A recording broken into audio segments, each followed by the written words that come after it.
up to all my beautiful queens, divas of a more mature age? Welcome back to my channel. Thank you so much for joining me here on my channel today. Happy New Year's. And speaking of happy, we're going to talk about happiness today. And does your spouse, boo thing, significant other, baby daddy, whatever you call it, make you happy?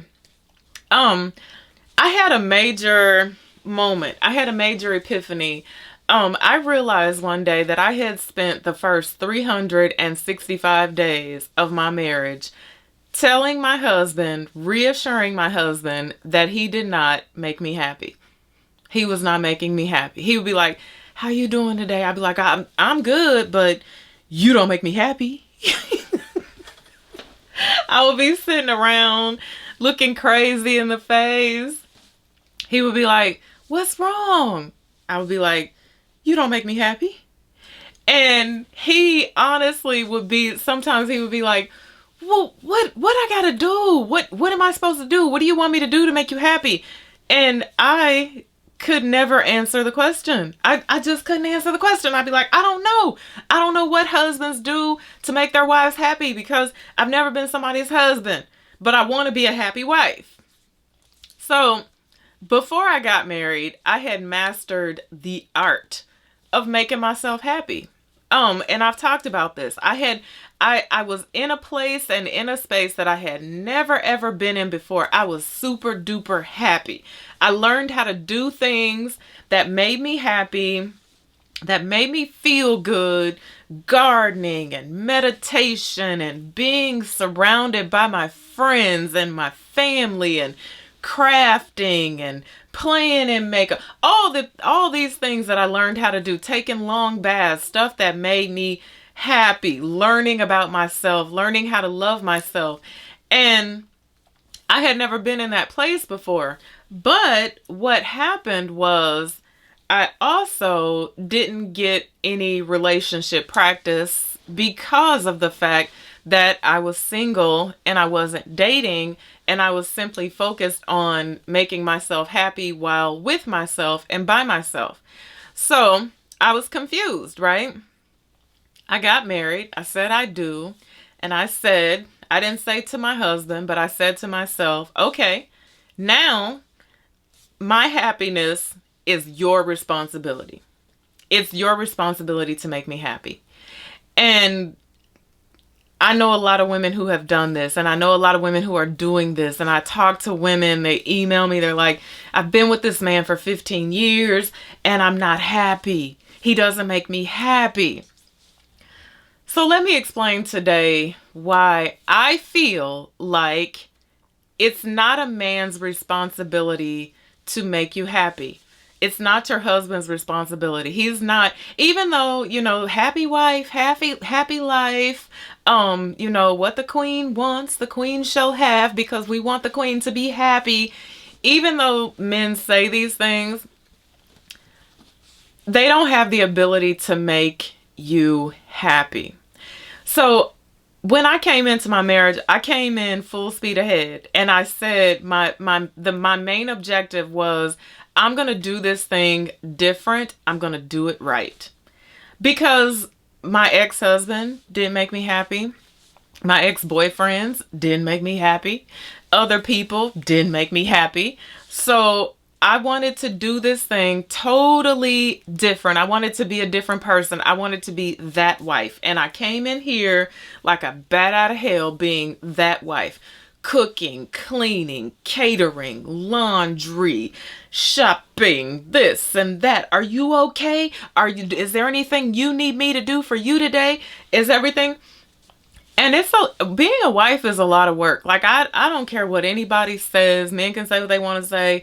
Being a wife is a lot of work, especially if you are an attentive wife, because you have so much that you have to deal with on a daily basis. Like, you have to be paying him attention. You have to make sure the house is clean, the food is cooked, the clothes are clean, the bills are taken care of. There's so many different responsibilities that come along with being a wife. And I messed up in two different places. I did two things wrong. The first thing that I did wrong was I did not negotiate my contract prior to signing on the dotted line. And I know some of y'all are like, marriage is not a contract. It's love. It's commitment. Say what you want to say. And if you're not married, and if you're thinking about it, you're getting ready to take the leap, you better negotiate your contract. And when I say negotiate your contract, you have to put on the line. You have to put out there what you need, what you want, and what you expect. Because everybody has an idea of marriage, right? My husband, a much older gentleman than myself, Southern nonetheless, he had an idea of marriage before he married me. Now, he'd been married before. He has an idea of what a wife is supposed to be. The wife cooks, the wife cleans, the wife takes care of everything that goes on inside of the house. That's the wife's responsibility. The decorating, the so and so and so and so. The wife is supposed to give it up when the husband asks for it. The wife, does this. The wife needs to look pretty all the time. And these were his expectations of marriage, right? I had my own set of expectations of marriage, and never did we sit down at the table and say, okay, this is what I need. And he didn't say, this is what I need. Everybody just came up in this house with their own set of expectations. And one of the things on my list of expectations was that he was responsible for making me happy. So while I'm cooking, I'm cleaning, I'm chauffeuring, I'm running errands, I'm doing this, I'm doing that, I don't have time to do the things that I used to do previously that made me happy, right? Because it's always said to us that marriage changes all of that. Like, married women don't run around with single friends, and married women shouldn't go on girls' trips, and married women shouldn't go to happy hour, and married women, if that's how you view life, then that is 100% solely on you. However, I don't feel that way. I feel like married women should still maintain their own sense of identity, and they should still be able to do some of the things, most of the things that made them happy and that brought joy to their lives. And you have to make time for that. You have to prioritize. You have to organize for that. And that was my biggest problem. I was so busy being wifey and waiting for him to make me happy that I put making myself happy all the way on the back burner. It was not, I can't go with my girlfriends. I can't do this. I can't do that. And I was getting depressed, and I was miserable. I was mean to my husband, and I constantly felt the need to let him know that he wasn't making me happy. And little did I know, he doesn't even have the ability to do that. His job is to make me happier, which I just learned. Your husband's job is to make you happier, but he can never make you happy. That's on you. That's your responsibility. It's your responsibility to maintain your own identity. It's your responsibility to maintain your sense of self. It's your responsibility to put away that time to do those things that make you feel good and make you happy. So I sat down and I wrote a list of the things that made me happy. And I wrote down how I was going to go about squeezing these things into my very busy life. And it was just simply about sitting down at the table and renegotiating my contract. Saying, listen, I don't feel happy because I'm not doing this, this, and this.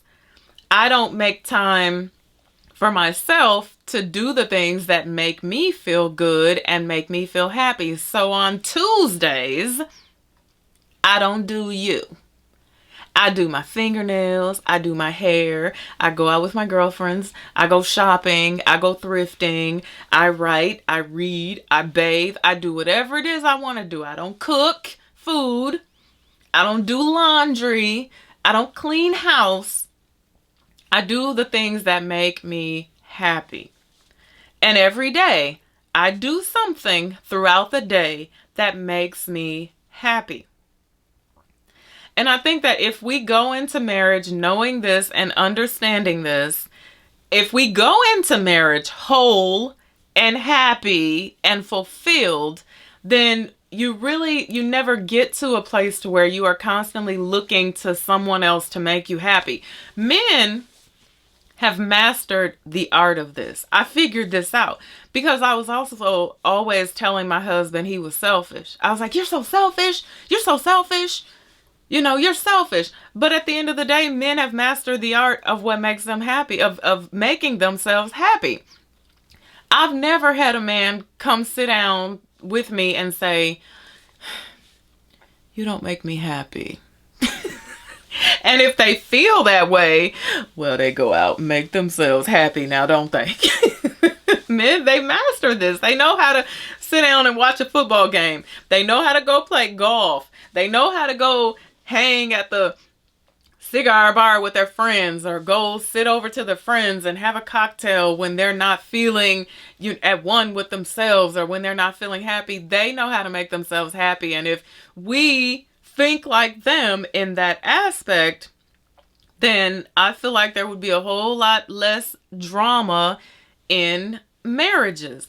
Just, you have to remember, I was guilty of trying to teach my husband how to love me.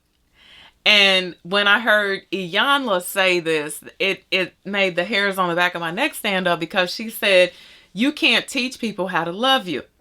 You see how they love, and then you decide if that's what you want to go along with, if that's the kind of love you want to have in your life. But you can't teach people how to love you." And I had this mixed up with teaching people how to treat you, because I thought, okay, if I can teach somebody how to treat me, which is really nonverbal, right? Most of the time you don't have to say a word. You teach people how to treat you. But I felt like I could teach him how to love me like I want to be loved. But that's not possible. And so once I started easing up on my husband and learning how to make myself happy again, and still learning that my goals, my dreams, my mission is still just as important today, even though someone has made me their wife, as it was the day before I said I do. People like to tell you marriage is not about you. It's not about you. There's no I in we. There's no I. At some point in time, there has to be an I in we. And if you're in a relationship, in a healthy, loving relationship with someone who really loves you and understands this, they get that. They know that at some point in time, it has to be about I. It can't always be about them. And I talk about self first all the time. That's important, because when you are pouring it into yourself and you are taking care of self, and you are happy and you are fulfilled, that is when you are being a good wife. That is when you can be a good mother. But we have to stop looking to men to make us happy. It's amazing how often I hear this thing. And it's not possible. It's not possible, and it's not fair to them. And I'm not giving them no pass, because y'all know they don't get no pass over here with the Eva Monroe. But it's true. And it's important that you focus on making yourself happy in 2021 and beyond. So thank you guys so much for listening to me today. Until I see you again, be blessed, and bye for